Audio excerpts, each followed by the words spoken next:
What's up, everybody? Welcome back to Movie Roulette Mondays. Thank you for joining us. Thank you for watching our review of Police Story last week. Hope you guys enjoyed that. This week, a little shorter crew.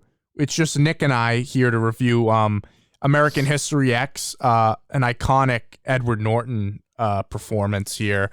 And actually, my first time watching this movie. Nick, you've seen it several times, I believe, right? I mean, a couple. Yeah. It's not like my go-to. Not too many.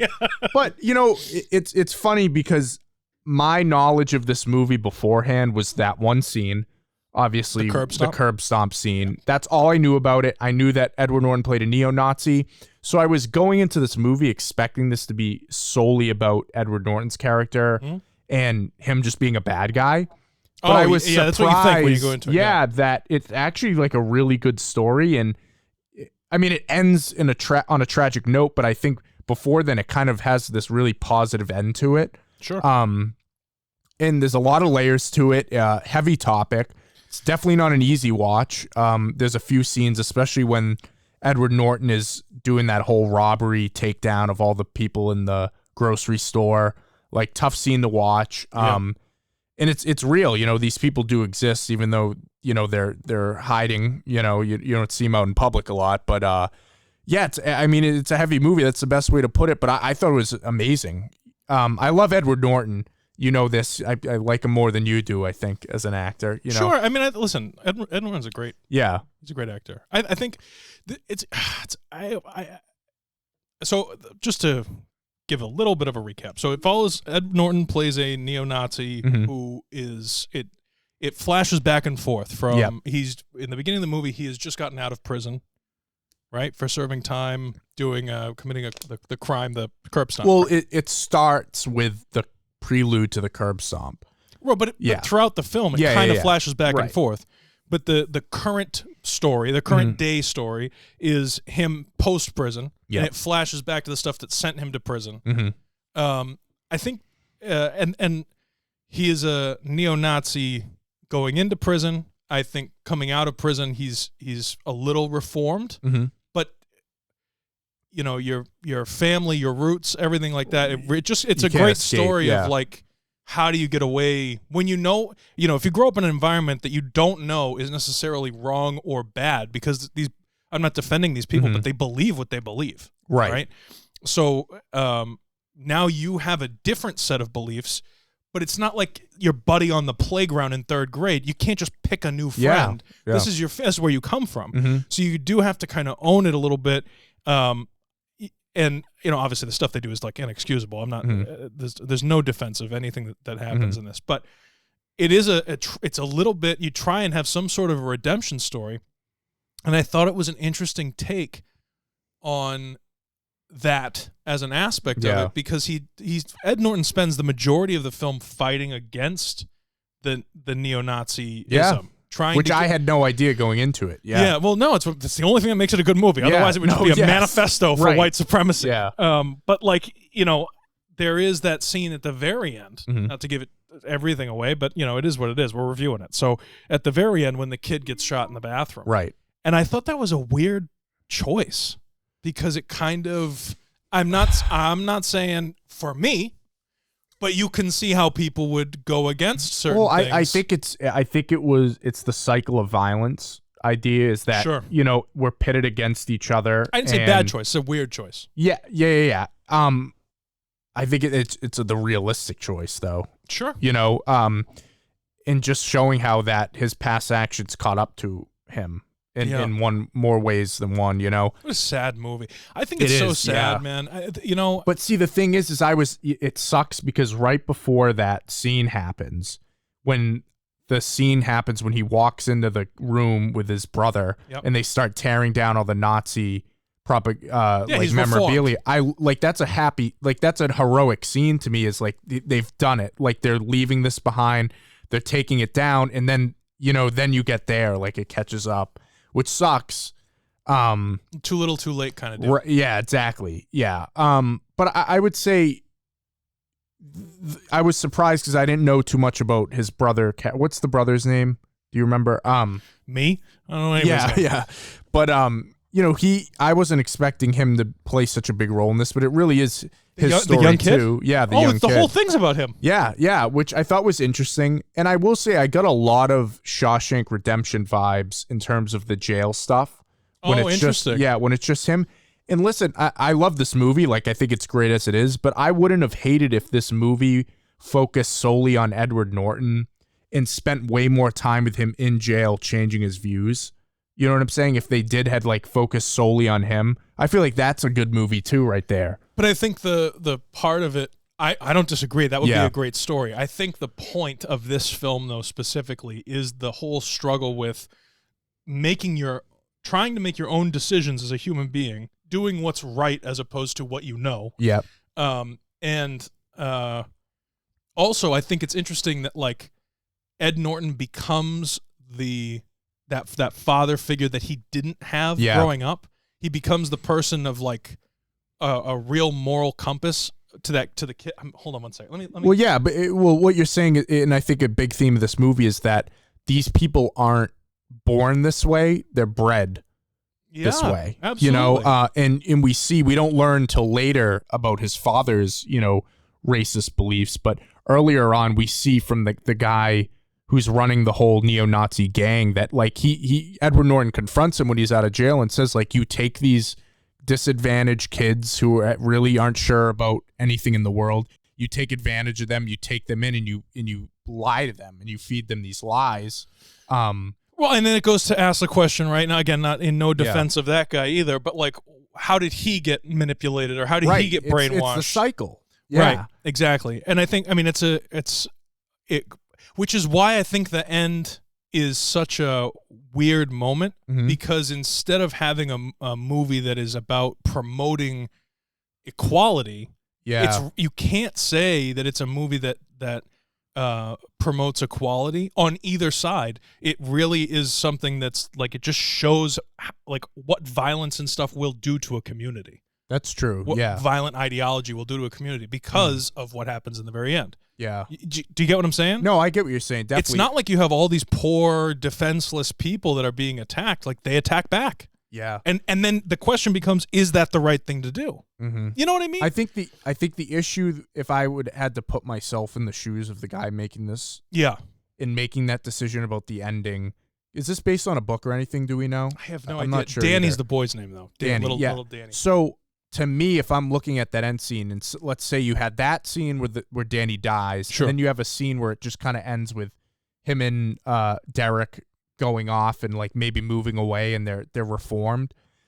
That's a great happy ending, but I think the filmmaker probably opted for, like I said, the more realistic thing, in that these things sometimes you can't escape what you've done in your past, and it's gonna catch up to you. And it's I was just gonna say too, I feel like it is a little bit of, some things you have to get punished for. Yes, and some decisions you make, there's no comeback from. I don't think Danny and Derek could get out of this movie not having paid for what they've done.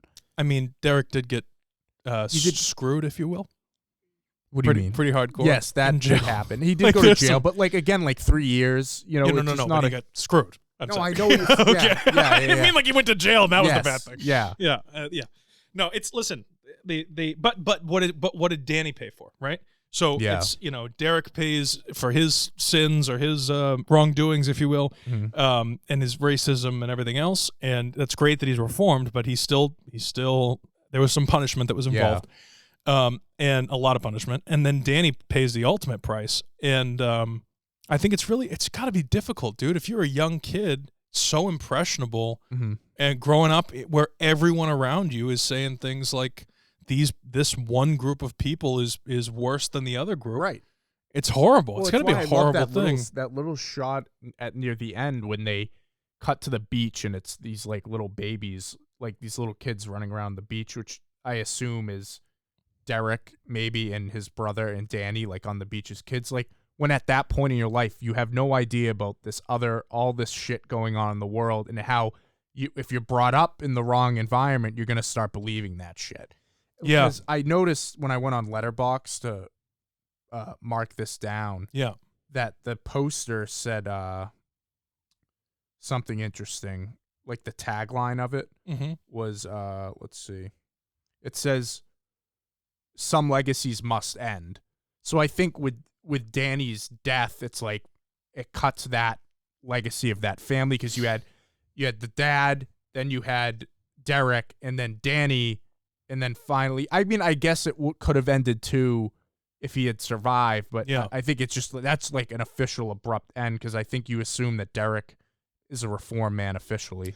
I don't know, man. I mean, you know my take on a lot of stuff. Violence is just never, on either side, violence is just never the answer to me. Right. So it's kind of like, you got to try and be the bigger person. If you're anything, if you're ever, I mean, like, if you forget the racist aspect of it just for a second, if you're getting picked on, you don't beat the crap out of the bull. Like my father taught me, and I think this all goes back. This is the whole point, right? Like you start thinking about why you do the right thing versus the wrong thing.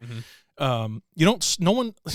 There's no like 6-month-old racist, right? Yeah. Like you grow up in an environment where people are promoting this ideology and saying that it's okay to treat one race worse than the other. And I'm not talking about stand-up comedians. I'm talking about like real hatred of a certain group of people. Yeah. It's horrible stuff. The idea that, what I was gonna say, my dad said, I never want to get a phone call from school that you were the person that started the fight. Yeah. But if you're in a fight, you better finish the fight. Right. Yeah. So it's I don't know. I'm a lover, not a fighter, and it's really 100%. Sad. It's really sad because you see the potential that Danny could have had. If had he not been in that, but it's too late. It's too late for Danny. I think with this movie too is like watching this, like it came out in the 90s, but like in terms of like themes and stuff, so relevant. Like it's so relevant. I know. And like if you told me this was made yesterday, I would have believed it. Yeah. But to be honest, it's not even that overly political. No, it isn't. I think it's like a really good sense, and I think the teacher character, the doctor who helps out, was a phenomenal character. Just happened. You know that feeling I got? It's true. He's so good. Yeah, he's great. And God, I was going to say something. Oh, yeah. So, like, in terms of today, I feel like as we move I think this happens with everything, as we move further and further away from, like, history. We weren't alive during World War II.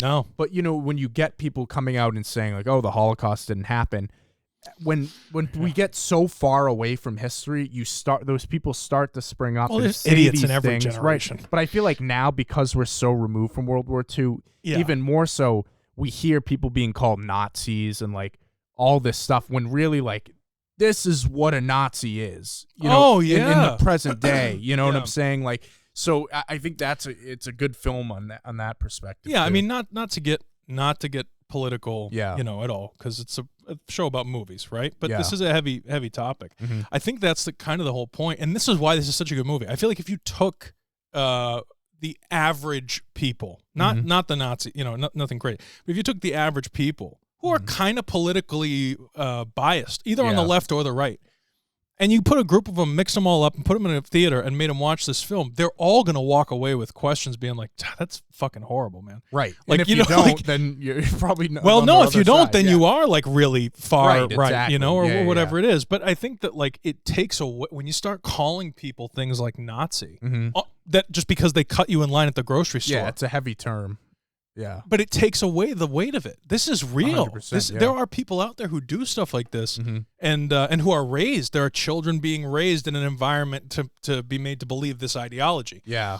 And so when you just start throwing that word around and you start acting like everybody's a Nazi, it kind of loses its It's so weird weight. Too, because like I find the like neo-Nazi like movement thing fascinating, because it's like, okay, so you get swastikas all over your body, right? But then the guy leading the gang has like an American flag cup, and I'm like, aren't those contrasting ideas? Yeah, like we fought against Hitler in World War II. Like, how are you like bringing these two? Nobody things can together? be Nazis but us. Yeah, like that'll get clipped. Yeah, that's getting cut out. Okay. But I don't know. It's such a weird thing. But I think it's good that definitely the minority.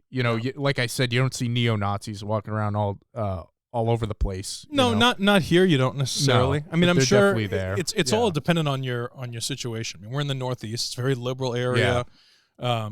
Very inclusive, I would say. I don't think there was ever any I had black friends growing up. Like, yeah, no right. issue, right? Yeah. And when I didn't live here, I lived in Los Angeles. It was a very liberal area. Yeah. So it's never, but I've never lived in like, not attacking anybody. I'm just saying, like, I've never lived in the South. I've never lived in, even in like a Florida kind of spot. I don't think I've ever seen, except on like TikTok or in viral videos, I've never really seen anyone be incredibly racist before. Yeah, I mean, to this extent, obviously we get the most extreme here. Sure, but I mean, like, you see a viral video of people using the N-word or but I haven't seen like violence in my personal experience. Sure, but I'm saying I've never even seen that in person, like someone being, you know what I mean? Right.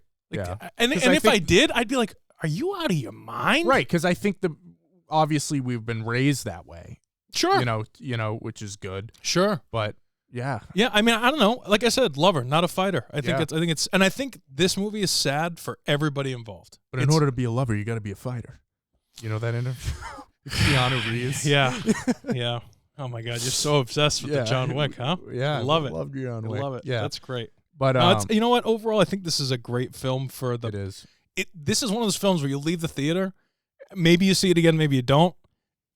In theaters, I mean, but like when this came out, I guarantee you, people who watch this movie were like, "Wow!" Like they just made you think about your own life, how you treat other people, how you want to be treated. Yeah. Like, I don't see myself rewatching this anytime soon because... Yeah, it's not my Friday night go-to. No, right. Yeah, but it's an important movie to watch, I think, and it's still, like we said, as relevant as ever, so...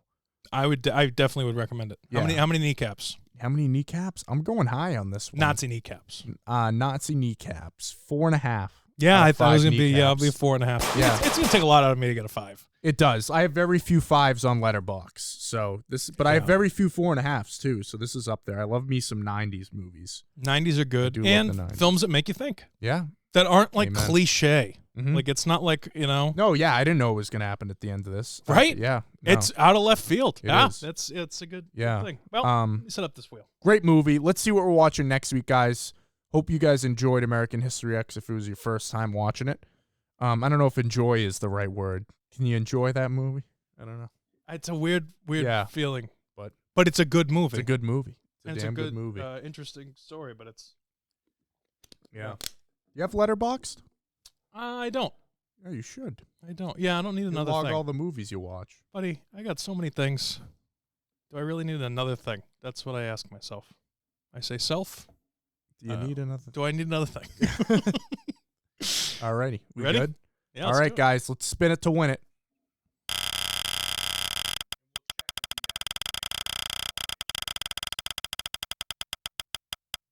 Oh, fuck yes. Oh, yeah.